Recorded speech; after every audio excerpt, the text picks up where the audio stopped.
இன்றைக்கி காலை வேலையாக எங்கே போயிட்டு வந்தோம்னு பார்த்தீங்கன்னா, நம்ம வீட்டு பின்னாடி வந்து கத்திரிக்காய் செடியில் வந்து கேப் இருந்தது. அந்த கேப்பில் வந்து அம்மா வந்து சிறுகீரை விதைய வச்சுருந்தாங்க. அது எல்லாமே கரெக்டாக அறுவடை சீசனுக்கு வந்துருச்சு. அந்த கீரை எல்லாமே என்ன பண்ணியிருந்தோம், விற்பனை செய்யறதுக்காக எல்லாத்தையும் பிடுங்கிட்டு இருந்தாங்க அம்மா. அதை நான் வீடியோ எடுத்திருந்தேன். எல்லாமே நல்லா செழிப்பாக முளைச்சிருந்தது.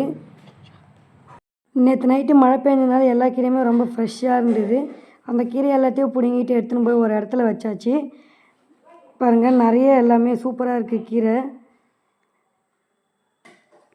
எல்லா கீரையும் என்ன பண்ணியாச்சு, பிடுங்கி எல்லாத்தையும் வச்சாச்சு. பிடுங்கிட்டு என்ன பண்ணணும், அது வேரில் இருக்க வந்து மண்ணெல்லாம் என்ன பண்ணியிருந்தாங்க அம்மா வந்து தண்ணி பிடிச்சி அதில் கழுவிட்டு இருந்தாங்க. அப்போ தான் வந்து ரொம்ப ஃப்ரெஷ்ஷாக இருக்கும். தண்ணியில் அலசி எடுக்கணும்.